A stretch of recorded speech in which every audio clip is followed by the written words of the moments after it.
nanohub.org. Online simulation, and more for nanotechnology.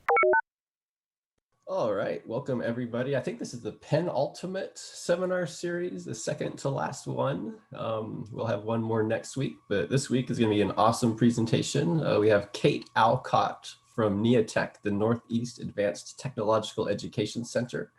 And she is going to talk about how community colleges can support engagement with military bases to build the micro-nanotechnology workforce. So thanks, Kate, and take it away.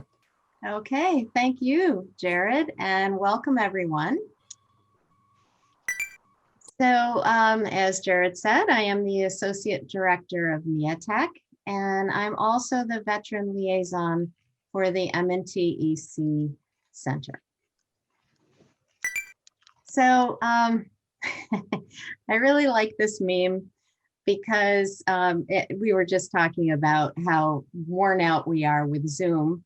And I think part of it is when the cameras are off and you're sitting here talking to a screen, you kind of sound and look crazy. So I'm going to ask you all a huge favor today. If you wouldn't mind, would you turn your cameras on just so I can see some people? I don't care if you have bedhead. I don't care if you've been wearing the same hoodie for a week. I don't care. I just want to see some humanity. So thanks for that. Okay. Oh, good. I see some smiles. Good. Thank you. I feel better. Okay. So what's the plan today? Well, basically, I'm going to give you the who, what, when, where, how of interacting with a military population. Okay. Y'all with me? So before I do that, though, I want to give you just a little background into NEATech. As Jared said, we're the Northeast Advanced Technological Education Center. We're located in New York State. Our mission is to provide education and training to support the semiconductor and nanotech industries of New York and Western New England. We've been kicking around since 2008, and our host institution is SUNY Polytechnic. So here's the rest of my team. Bob Gear is our PI, Elaine Garrett, our STEM outreach guru, and Abe Michelin is our managing director. So I want to show you a little bit about where our host institution is. This is our Albany campus. As you can see, it's quite a footprint. This is home of our Nanoscale Science and Engineering College. The outside's pretty impressive. Lots of economic development money there. But if you go inside, it's really mind-blowing. We have all kinds of space, including 80,000 square feet of fabrication space, over 120 wafer processing and inline metrology tools. We have lots of business partners that work with us at this facility doing research on both tools and chip design. So if you move down the thruway, 90 miles, but who's counting, and you head west, you'll see our Utica campus, and this is where I work. The Utica campus also has some business partnerships that we're excited about and proud of. Let me back up. Hold on. Sorry. I've got a very sensitive mouse here. Okay. So this is Danfoss, and they're a Danish company, and they have a silicon carbide power module production plant right on our campus. 50,000 square feet of clean room space up and down. And so they're an interesting neighbor. And then this is really exciting. And this has been just years and years and years in the making from our economic development folks. But we have a construction project happening on our campus, $1 billion silicon carbide fab, which is under construction. This is what it's going to look like when it's completed. And the tenant is Cree Wolfspeed. They're international company, but they're based in North Carolina. So, okay. So what do we do at Neotech? Well, among other things, some professional development for our community college faculty. We offer all kinds of STEM outreach opportunities, and there's Elaine with some of our younger students in the Albany region. She gives a ton of tours of our foundry and our facilities and works with them on STEM kits we've developed. We also teach the teachers of those students, hoping that they're a little more comfortable with some of their STEM curricula. Abe Michelin has been working with NIST for many, many years. And through his guidance, we have student interns from community colleges that travel to Gaithersburg, Maryland. We have 3 students that go 3 slots for the spring, summer, and fall semesters each year. And one of the things that has really been a boost to our curricular development is our employer training. We have another neighbor near our Albany campus called Global Foundries, huge chip fab, and they have been sending their technicians to us for onboarding and upskilling. This is a great opportunity for us to develop content. Their plant managers tell us exactly the skills that they want and need for their technicians, and we react accordingly. In Utica, we have a very robust refugee population. And we've been scratching our heads trying to figure out how to get to those young refugee students and create some interest in STEM careers. And so what we elected to do, and it's been very successful, we sponsor a FIRST robotics team. And there's our little team, and I guarantee you we have a lot of potential engineers there. Another project that we're working on, and this is fairly new, we're just in the first year of this, it's an NSF funded project. Neotech and SEMI teamed up to develop a semiconductor workforce certification for technician education programs. SEMI, for those of you who aren't familiar, is a trade group, a trade organization. It has about 2,200 members internationally.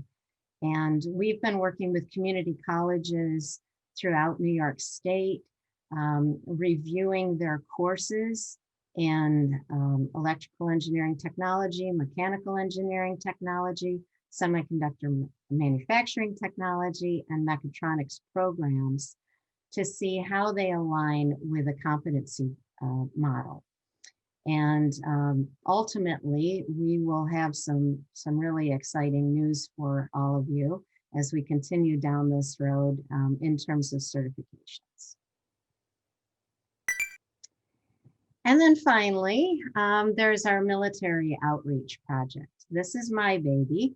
I've been working on this for the past several years. I spend a lot of time at Fort Drum, which is an Army installation in Watertown, New York. It is the proud home of the 10th Mountain Division. There's about 20,000 military personnel located on the space. So I've been throwing out some names of New York State cities and towns, and I want to give you some perspective of where this is. So for those of you who are out in the other parts of our country, and you're wondering, how far are we from the Statue of Liberty? Short answer is far. So as you can see from this map, I don't even have New York City on here. I mean, they don't even count. So what we're talking about here is Albany is in the capital region. That's where our Albany campus is. This is where the Utica campus is in central New York. And then Fort Drum is upstate in what's affectionately known as the North Country. And this is Canada right here. So yeah, we're really far from New York City. And in answer to your question, I have really good snow tires. So the technician training at Fort Drum, it's been going on for 4 years. We've trained 81 soldiers to date. This has been a research project that has been looking at how do we get soldiers into the program? What do we teach them? How do we teach them? Where do we teach them? How do we get industry involved? How do we track the soldiers after they're done? So there's been a whole lot of work that's happened, and we've learned a ton. And that's what I'm hoping to share with all of you. So, I couldn't have done any of this. We couldn't have done any of this without the help of our community college partners.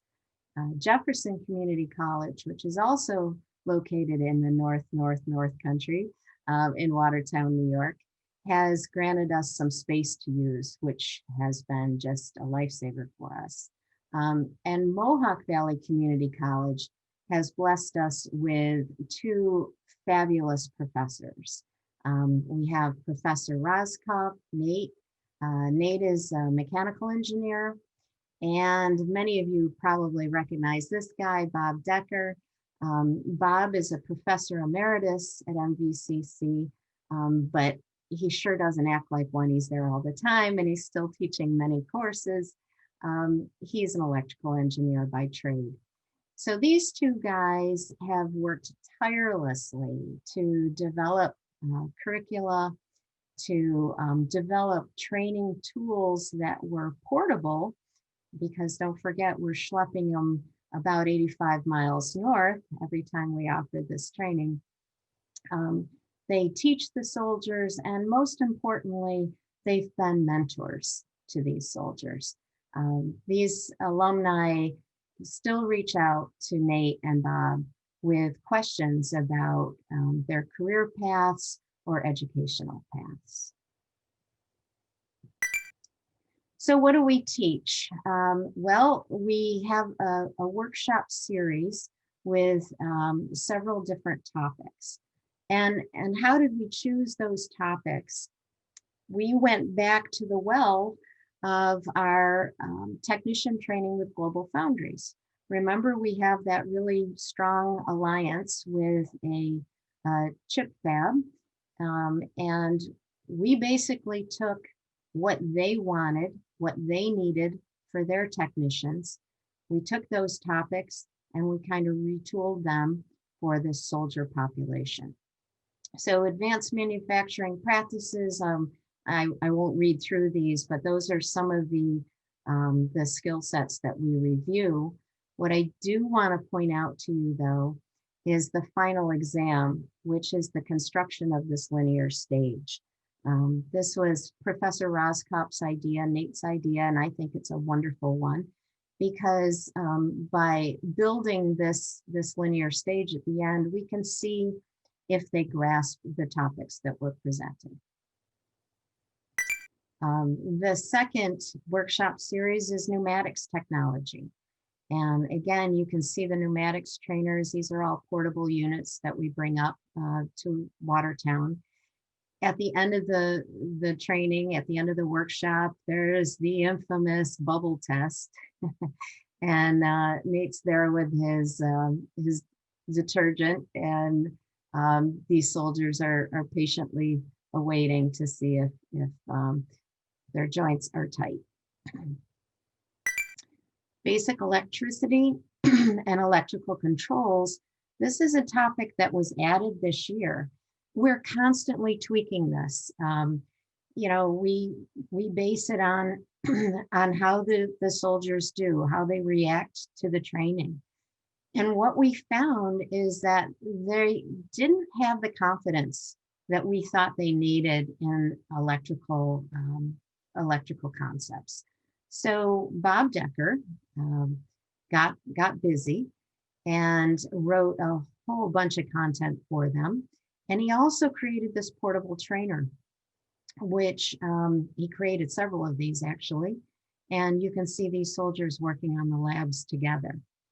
Uh, just to back up a second, the majority of the soldiers that we've trained, I told you we've had 80 go through this program so far. The vast majority have been mechanics, either heavy wheeled, light wheeled, diesel, or avionic mechanics. So, needless to say, their mechanical skills are phenomenal. We really don't need to teach them anything there. What we do is we tie in their military skills with industrial skills and say, hey, pneumatic technology is the same whether you're on a military base or in a plant. But we did find that they weren't as confident in their electrical knowledge. So this has been a great addition and we're really happy with this. The final workshop is, of course, mechatronics. And we cut them loose on this Amatrol mechatronics training unit.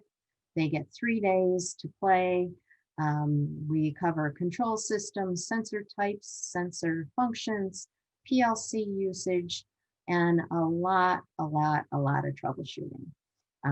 Nate and Bob are famous for creating all kinds of faults, and these soldiers find them and more. Sometimes they find faults that we never even put in. And then, of course, we talk about how mechatronics is used in industry. I think the secret sauce to this training and what the soldiers find to be really exciting is that they get connected with potential employers during the training. So each day at lunchtime, we have a manufacturing guest that comes and literally does a pitch to the soldiers saying, come work for us. We're a great company. We have technician openings. Here's what our technicians do. Apply. So the employers that we bring, we typically ask that someone come from HR, we typically ask for a plant manager, but what's also been very successful is we ask, bring a veteran, bring someone in your facility that has served so that they can explain what it's like to move from the military to a manufacturing career and how their skill sets are transferable. You can see this is a list of some of the companies that have come and met with our veterans, all but Boeing.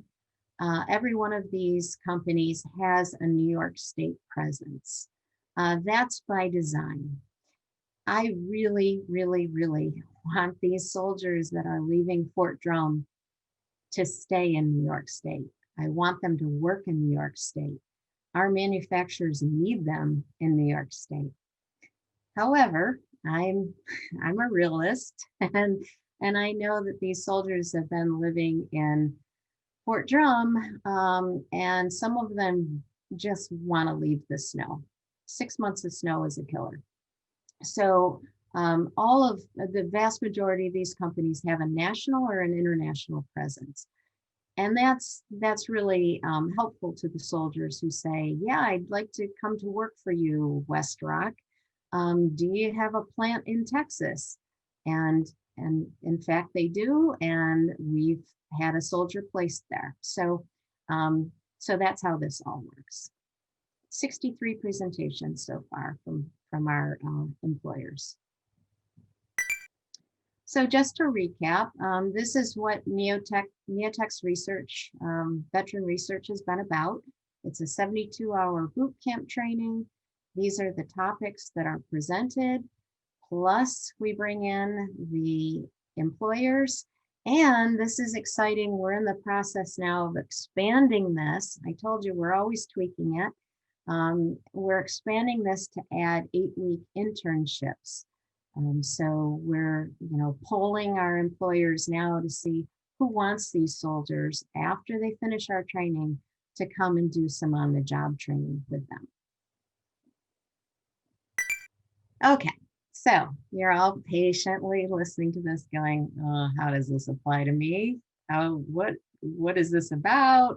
How can this work at my college? Why are we here? Well, this is going to sound a little crazy, but I think you could be a superhero for your school. Bear with me. It's not crazy. Let me explain why. So I want you to honestly answer these questions. Is your college facing falling enrollment? All the articles I'm reading, especially post-pandemic, are saying that, yeah, this is real. Falling enrollment is real. Are you having trouble filling programs? You can have the best programs on the planet, but if you don't have students in the seats, they don't run. Are you struggling with student retention? You get them in the door, but do they finish the degree programs? And lastly, are you meeting the technician workforce needs of employers? So if your answers are yes to any or all of those questions, then could access to the military market address these issues? And I posit today that I think they could. So I'm going to stop right here. Billy has a poll, and she's going to pop that up on the screen. Right, Billy? Yes, I am. And I'm going to take a drink of water because I've lost my voice. All right. Okay. So Kate wants to know, is your college near a military base? And would you be interested in getting some help with assessing service members there to market your programs? Give everybody a few minutes to answer. If you've already answered, take a quick stretch break. Do some yoga, maybe some jumping jack. Getting a really good response rate. I like this. Good. Good. I'll give you guys about 10 more seconds.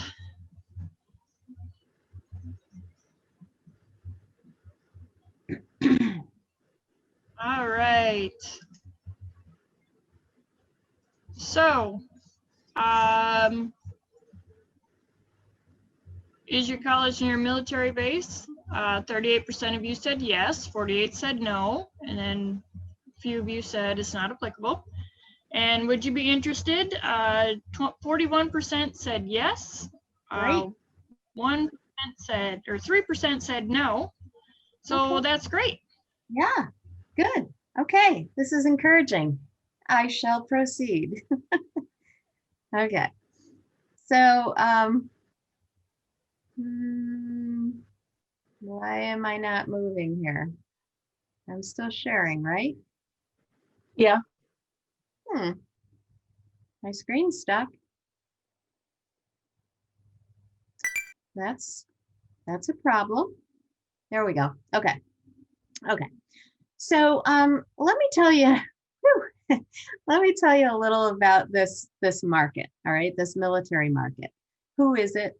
Who are they? And what are we talking about? So this is from the Department of Defense 2018 demographic profile. And,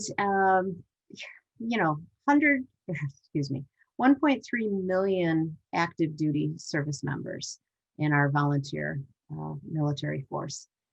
82% enlisted, 17.7 officers. In terms of the branches, Army is the most heavily populated with 472,000 members. Where are our military stationed? 87.3% are in the United States or US territories. You can see the breakdown in gender. It's a very diverse group, but I want to focus in on education. And I'm going to actually blow that up a little bit so you can see it more clearly. This jumped off the page for me anyway, in terms of a potential market. Of the enlisted folks, of the over 1 million enlisted folks, 80.5% don't have a college degree. That's a market, okay? That should really get your folks in admissions attention. NSF did an info brief a couple of years ago about the characteristics of college graduates with a particular focus on veterans. And two things, it's a great study, by the way, but two things really jumped out at me is veterans were more likely than non-veterans to have attended community college. So they like community colleges. That's a good thing, right? An even better thing is that 35% of veterans, in fact, earned an associate's degree. So that compares with 20% of non-veterans. So not only do they like your community colleges, but once they're there, they finish. They finish the degree program. So again, I think that speaks well for this market. So who do I work with predominantly in this project? I'm working with, and they're called transitioning service members. The military dubs them that. That's the group that are within 18 months of leaving military service. There's a light at the end of their tunnel. So in my case, you know, why I started working with Fort Drum is Fort Drum transitions out 300 soldiers a month. 300 soldiers walk off base and head out to the civilian workforce. I want to catch them before they leave New York State. I want to place them in jobs in our state because we need them. I want to place them in community college seats because we need them.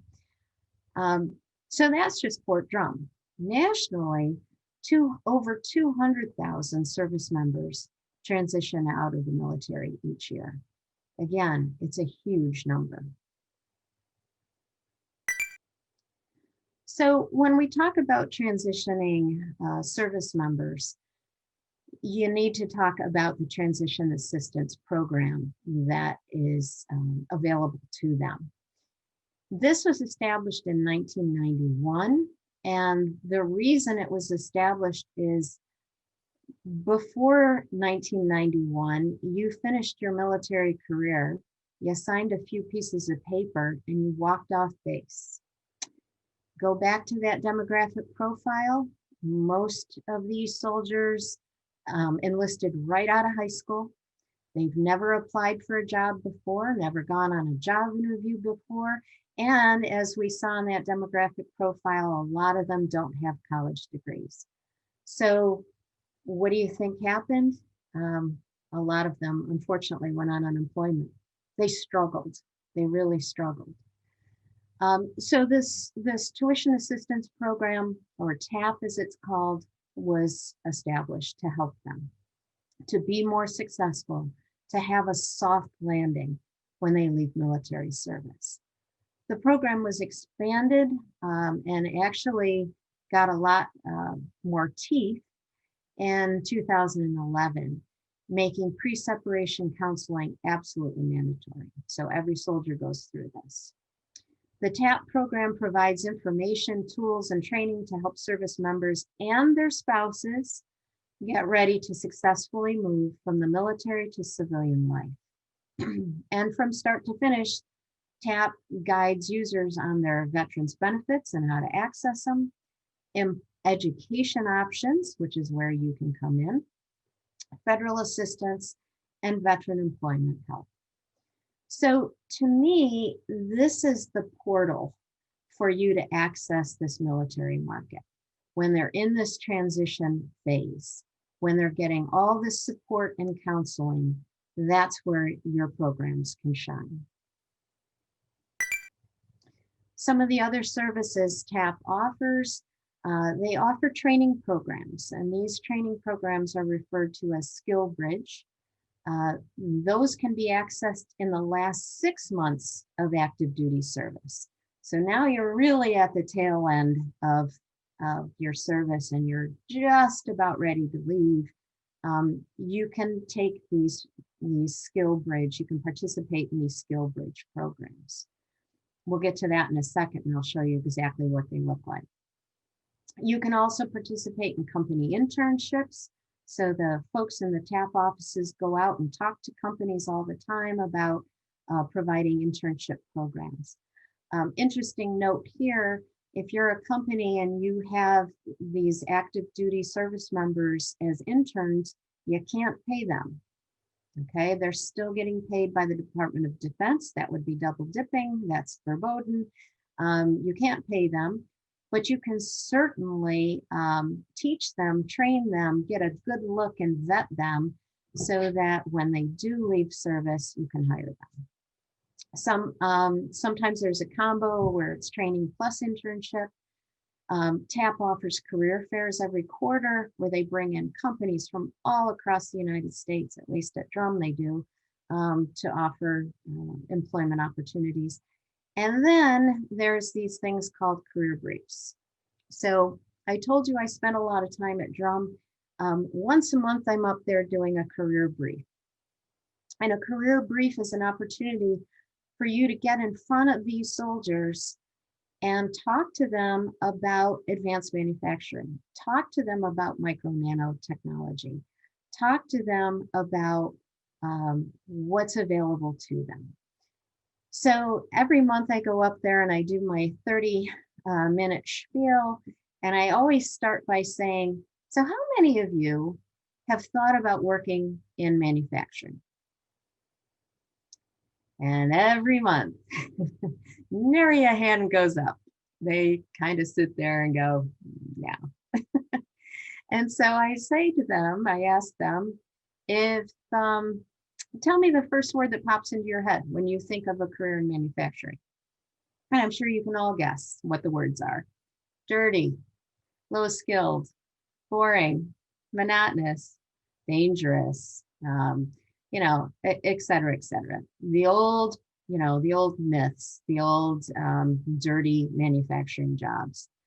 So my spiel is about careers in high tech, modern manufacturing. We talk about the opportunities, we talk about the average salaries, and I, of course, promote my training program. So this this transition assistance program, or TAP, where is it located? It's located on all the military bases. And where are military bases? Well, they're pretty much ubiquitous. They're everywhere. And I'd like to take a second just to show you a resource, a website that I think is fascinating. And this site focuses on this Skill Bridge, Department of Defense Skill Bridge programming. Again, this is offered in that final 6 months. These are training programs where the commanding officer signs off and lets this service member go for training. The training can be anywhere from 3 weeks to 3 months. They can come out with some college credits, a certification. It can be a trade type program. There's just a myriad of opportunities here. So bear with me, and I'm going to show you this website. Let me get out of this for a second and show you. Okay, and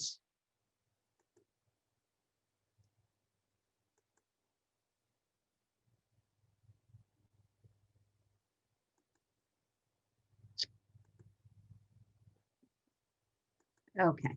Can you see the SkillBridge site? Somebody nod. Thank you, Bob. Thumbs up from Bob Ehrman. I appreciate it. Okay, so these are the SkillBridge locations. And just like the bases, they're ubiquitous. They're everywhere. You can see that. But what I wanted to show you on this site is this is a list of all these programs. And this goes on for 46 pages. What I want to show you is, and I've gone through all these pages and I've looked at all these programs, and I'm familiar with the ones obviously at Fort Drum. So here's one, the ABC construction program. You can see it's a 5-week program. It's just for the Army. And if I expand this, target MOCs, that's military occupational careers. So they're looking for construction folks that have worked on construction in the military. That's their target. And you can see this is really, you know, a craft laborer program. So when I went through this list, I was looking for what kind of programs are there for manufacturing, and I didn't find many. The one I did find, if I could spell, there it is, Heroes Make America. And I don't know how many of you have heard of this program. It's through the Manufacturing Institute. But this is an interesting program, and it's offered to all the branches, and it's at a bunch of installations, I should say, Riley, Bragg, Hood, it goes on and on and on. It's fairly comprehensive. But what's interesting about this program, and if I expand this, at the end of completing this program, you get the Certified Production Technician certification. And I think a lot of you are familiar with that. A lot of community colleges, at least in New York State, use that. And they get 14 college credit hours, which is fascinating as well. So you can see there's a variety of programs that are offered. This is a lower level, kind of a lower skilled than what we're talking about. So I want to go back up here for a second and again talk to you about the separations or the size of your market. So this is an interesting map. Military separations by state. And I'm just going to pick California. Okay, Jared? So this tells me, holy cow, last year, 33,543 soldiers left military service in the state of California. That's a huge potential workforce, isn't it? That is a huge potential of college students in California. And you can do this. You can click on any state, and it'll even give you a trend line of prior years. Now let's drill down a little bit and go to military separations by base. So again, let me go back to California. Let's find a base here. Here's one in Los Angeles. This is small, Los Angeles Air Force Base, 172, okay? You can find bigger ones. There's Coronado, that's Navy, 1654. So anyway, this is how this works. This, may be really helpful for you if you're talking to your college and saying, this is what we have on the base right near us.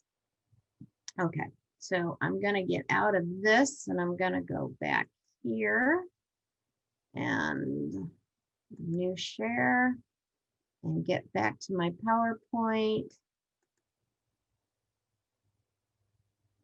And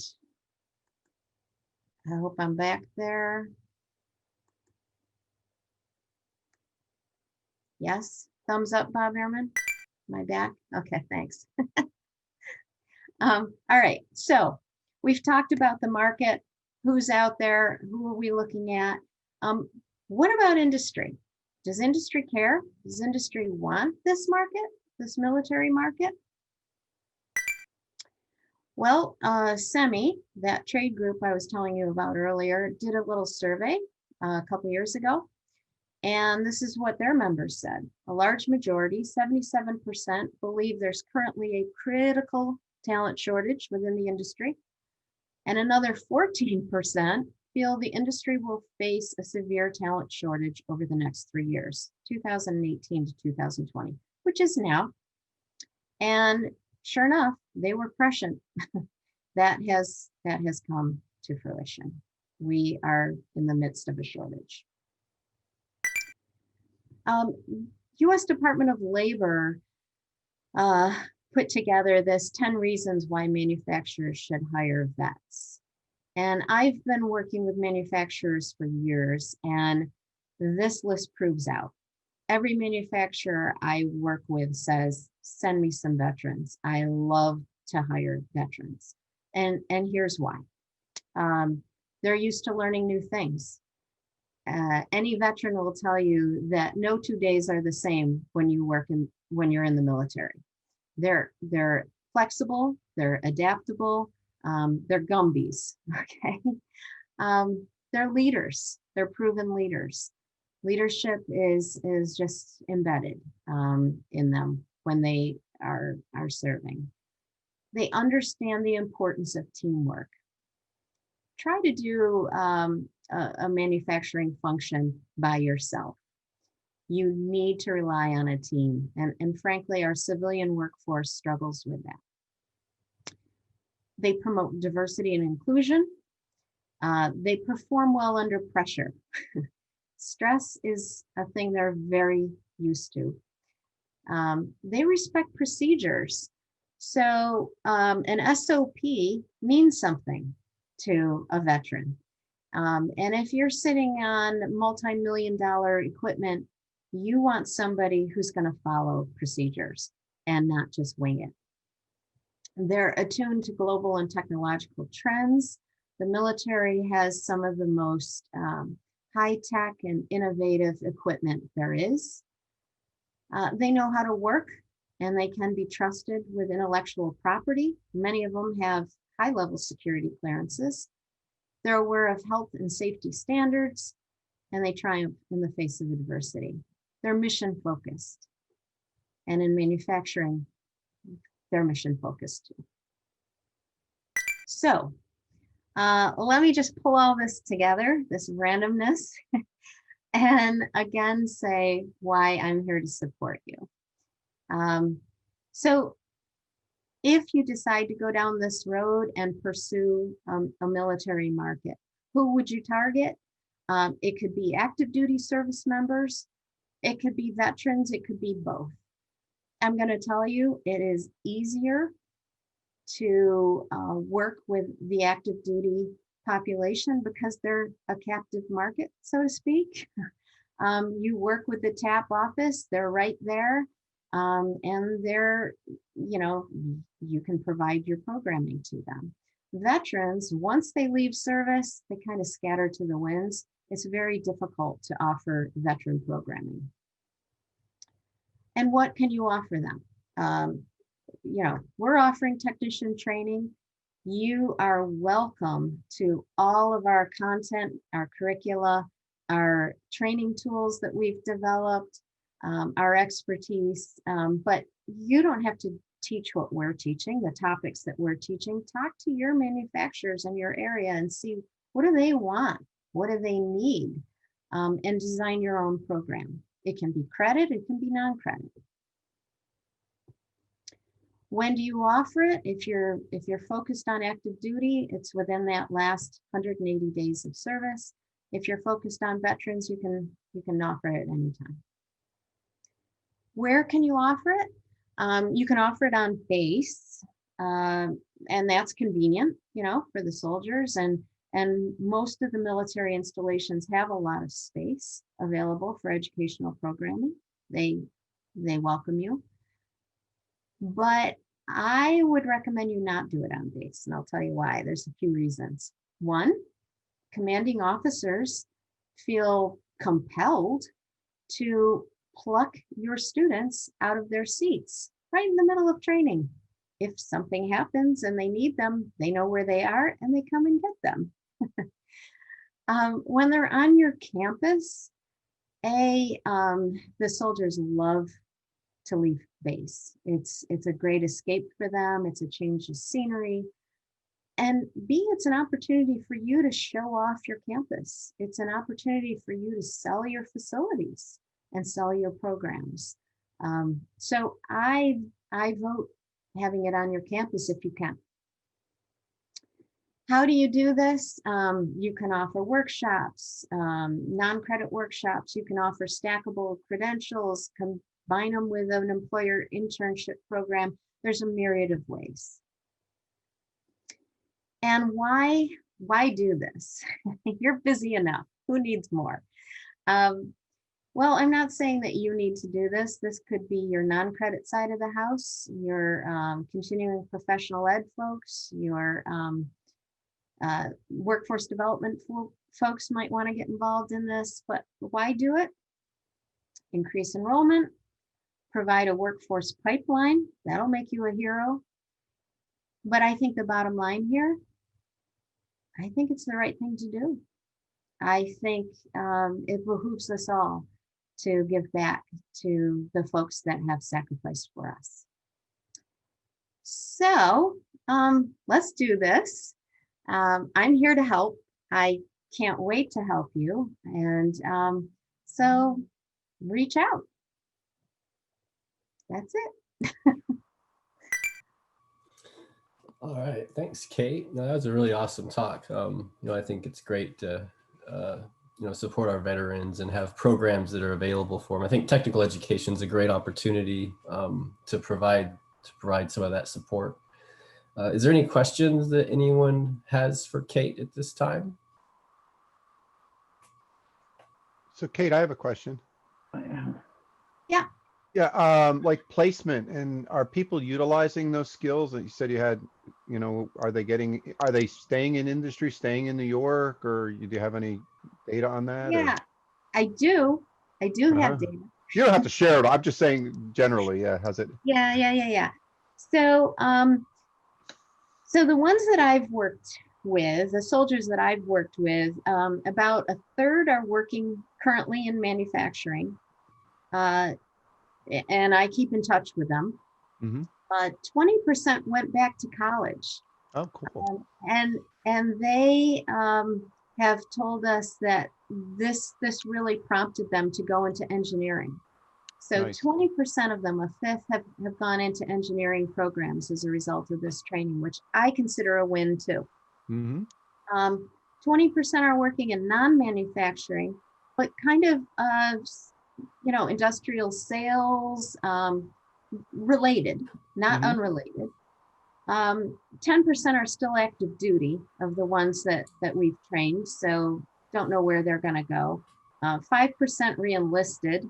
The military works very hard to keep them in, especially if they're good. So anyway, that's what we have so far. Cool. Yeah, thank you. Good question.